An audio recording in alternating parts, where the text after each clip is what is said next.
दोस्तों वीडियो में बात करेंगे कि सुपरस्टार रजनीकांत ने स्मृति ईरानी जैसे नेताओं को कैसे समझाया है क्या होता है आसमान में सुराख करना। क्योंकि स्मृति ईरानी इस डायलॉग का बार बार इस्तेमाल करती हैं, चाहे अखिलेश यादव को जवाब देना हो, चाहे कांग्रेस को जवाब देना हो। बार बार 2019 में जो जीत हासिल की थी स्मृति ईरानी ने, उसे आसमान में सुराख करना स्मृति ईरानी बताती हैं। बहुत सारे राजनीतिक विशेषज्ञ बताते हैं, इस बात में कोई दो राय नहीं कि राहुल गांधी के खिलाफ स्मृति ईरानी की जीत बड़ी जीत थी। लेकिन क्या वाकई ये आसमान में सुराख करना है? धर्म के नाम पर जब वोट मांगे जाते हैं, धर्म के नाम पर देश का बहुत बड़ा तबका जब वोट देता है, तो धर्म के नाम पर ऐसी लहर में स्मृति ईरानी का जीतना मुझे नहीं लगता कि आसमान में सुराख करना है। आप बड़ी जीत मान सकते हैं, लेकिन ऐसे डायलॉग इस्तेमाल करना कि देखिए मैंने आसमान में सुराख किया, तो फिर थलापति विजय ने क्या किया है? रजनीकांत ने समझाया है कि कैसे थलापति विजय ने आसमान में सुराख किया है। रजनीकांत ने बताया है कि क्यों थलापति विजय की जीत एमजीआर और एनटीआर से भी बड़ी जीत है। थलापति विजय की जीत को लेकर बीजेपी की राजनीति पर भी क्या बोला रजनीकांत ने, पूरा बयान आपको सुनाएंगे। पहले बात करते कि एमजीआर और एनटीआर से बड़ी जीत क्यों बताई रजनीकांत ने। एमजीआर और एनटीआर की राजनीति का इतिहास क्या है? तमिलनाडु की राजनीति में एमजीआर ने क्या करिश्मा किया था? एमजी रामचंद्रन सुपरस्टार थे साउथ की फिल्मों के। तमिलनाडु में मक्कल थिलागम जनता रत्न का उदय, मतलब इस नारे के साथ उन्होंने राजनीति की शुरुआत की। जनता ने उन्हें मक्कल थिलागम कहकर बुलाया, जनता का रत्न कहकर बुलाया। फिल्मी छवि क्या थी? जनता के मसीहा का रोल बहुत सारी फिल्मों में किया। उसके बाद राजनीति में उतरे और करिश्मा किया। फिल्मों में हमेशा गरीबों, किसानों, मजदूरों और महिलाओं के रक्षक के रूप में नजर आए। उनकी यही रियल लाइफ इमेज जनता के दिलों में उतारकर रियल लाइफ करिश्मा बन गई। और क्या करिश्मा किया? डीएमके से राजनीति की शुरुआत की। शुरुआत में डीएमके के सबसे बड़े स्टार प्रचारक और जनप्रिय चेहरा रहे। उनकी सभाओं में लाखों की भीड़ उमड़ती थी। उसके बाद 1972 में नई पार्टी बनाते हैं। पार्टी से मतभेद होने के बाद एआईएडीएमके की स्थापना करते हैं और तमिल राजनीति में एक नया अध्याय शुरू करते हैं। उसके बाद 1977 के विधानसभा चुनाव में करिश्मा करते हैं और तमिलनाडु के नए सीएम थलापति विजय ने उस करिश्मे का जिक्र विधानसभा में अपने भाषण में भी किया था। विजय ने कहा था कि 1977 और 1967 के चुनाव की तरह ये जो करिश्मा हुआ है, ये जनता की ताकत को दिखाता है। तो 1977 के चुनाव में क्या करिश्मा किया था एमजीआर ने? कुल सीटें थी उस वक्त 234, बहुमत का आंकड़ा 118 का। एमजीआर ने नई पार्टी बनाकर एआईएडीएमके बनाकर 130 सीटें जीती और गठबंधन के साथ कुल 144 सीटें जीती। पूर्ण बहुमत के साथ सरकार बनाई। एमजीआर ने डीएमके, कांग्रेस और बाकी सभी दलों को हराकर तमिलनाडु की राजनीति में ऐतिहासिक जीत दर्ज की। 1977 का चुनाव सिर्फ सत्ता परिवर्तन नहीं था, बल्कि एमजीआर के जन आंदोलन की सबसे बड़ी राजनीतिक जीत थी। इसके बाद कुछ काम भी ऐसे किए जो देश के लिए एक मिसाल बन गए और बाकी राज्यों ने भी उनके विजन को अपनाया। एमजीआर लगातार 3 बार चुनाव जीतकर सत्ता में रहे। जनता का प्यार ऐसा था कि जब तक जिंदा रहे सीएम पद पर रहे। सबसे बड़ा मास्टर स्ट्रोक क्या माना जाता है एमजीआर का? मिड डे मील योजना। गरीब बच्चों के लिए मुफ्त स्कूली भोजन योजना शुरू की। इस योजना ने लाखों बच्चों को स्कूल तक पहुंचाया और उन्हें हर गरीब मां और बच्चे का भगवान बना दिया।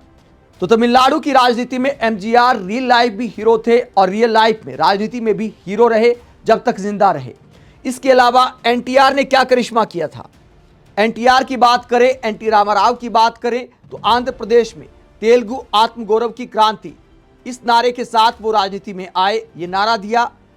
जनता की नजर में कई किरदार की वजह से भगवान जैसी छवि थी। बहुत सारे लोग उनमें आस्था रखते थे। जैसे बीजेपी से जो चुनाव लड़ा मथुरा से, राम का जो रोल किया था अरुण गोविल, जैसे उन्हें देखकर भगवान राम की छवि आती है बहुत सारे लोगों के मन में। ऐसे ही साउथ में एनटीआर का भी जलवा था। फिल्मों में भगवान कृष्ण और राम के ऐसे जीवंत किरदार निभाए कि लोग सिनेमाघरों में स्क्रीन के सामने अगरबत्ती जलाते थे। एनटीआर सिर्फ अभिनेता नहीं बल्कि लोगों के लिए आस्था का प्रतीक बन गए थे। 1982 में उनकी जिंदगी में टर्निंग पॉइंट आता है। दिल्ली में बैठे कांग्रेस नेतृत्व द्वारा आंध्र प्रदेश के मुख्यमंत्री को बार बार बदलने से नाराज होकर 60 साल की उम्र में तेलुगु देशम पार्टी की स्थापना करते हैं। नारा दिया तेलुगु आत्मगौरव। इस नारे के साथ एनटीआर ने तेलुगु लोगों के सम्मान और पहचान को मुद्दा बनाया। तेलुगु आत्मगौरव के नारे के साथ क्रांतिकारी प्रचार अभियान किया। एक पुरानी वैन को चैतन्य रथम में बदल दिया और पूरे आंध्र प्रदेश का दौरा कर जनता से सीधे जुड़ गए। 9 महीने में इतिहास रच दिया। पार्टी बनने के महज 9 महीने के भीतर 1983 में एनटीआर ने पूर्ण बहुमत के साथ सत्ता हासिल कर ली। यानी विजय जैसी कहानी यहां भी नजर आती है। लेकिन उस वक्त फर्क यह था कि केंद्र में बीजेपी जैसी ऐसी सरकार नहीं थी जो चुनाव जीतने के लिए इतनी ताकत लगा देती है, साम दाम दंड भेद सब लगा देती है। और विपक्षी नेता टारगेट करने का भी आरोप लगाते हैं। चुनाव आयोग पर भी आजकल विपक्षी नेता सवाल खड़े करते हैं। तो वैसी चुनौतियां एनटीआर के सामने नहीं थी जैसी आज थलापति विजय के सामने थी। एनटीआर ने क्या करिश्मा किया था 1983 के आंध्र प्रदेश विधानसभा चुनाव में? कुल सीटें 294, बहुमत का आंकड़ा 148। टीडीपी यानी तेलुगु देशम पार्टी ने 201 सीटों पर ऐतिहासिक जीत हासिल की।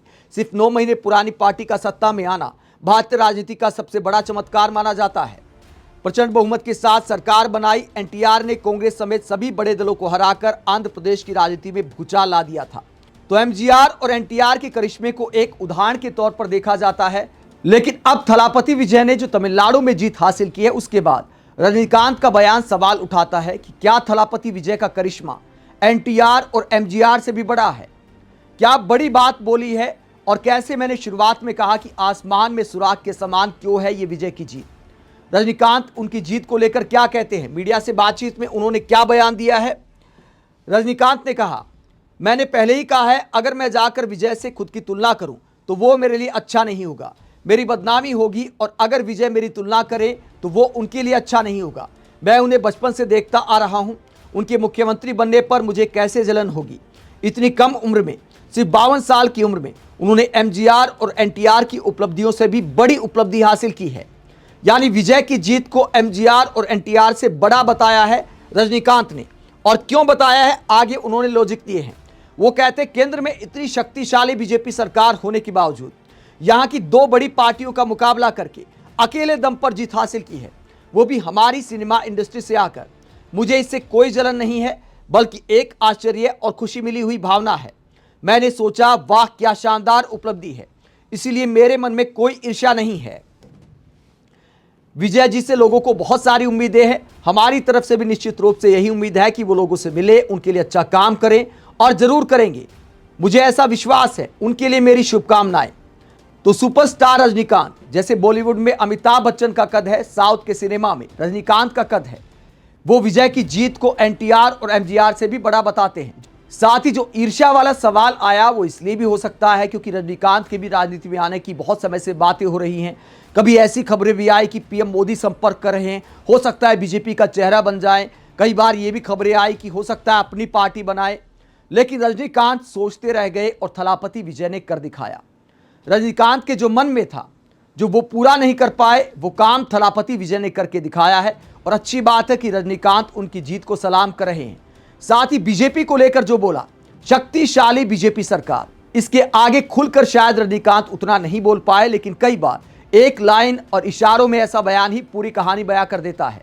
क्यों रजनीकांत ने बीजेपी का नाम लेकर बोला कि इतनी शक्तिशाली बीजेपी सरकार होने के बावजूद विजय ने इतनी बड़ी जीत हासिल की? क्योंकि मामला सिर्फ शक्तिशाली होने का नहीं है। तमिलनाडु में तो बीजेपी का कोई ऐसा कोर वोटर है नहीं, ऐसा कोई मजबूत है नहीं मामला तमिलनाडु में बीजेपी का। लेकिन शक्तिशाली बीजेपी का मतलब है खुद को जिताने के लिए या गठबंधन को जिताने के लिए। एआईएडीएमके के साथ जो मिलकर चुनाव लड़ा, तो अपने गठबंधन को जिताने के लिए बीजेपी साम दाम दंड भेद सारी नीतियां अपनाती है। विपक्षी नेता तरह तरह के आरोप लगाते हैं। बीजेपी पार्षद से लेकर सांसद तक का चुनाव पूरी ताकत के साथ लड़ती है। इतनी ताकत होने के बावजूद और बीजेपी जो धर्म की राजनीति करती है, उन सारे फैक्टर से विजय ने लड़ाई लड़ी है।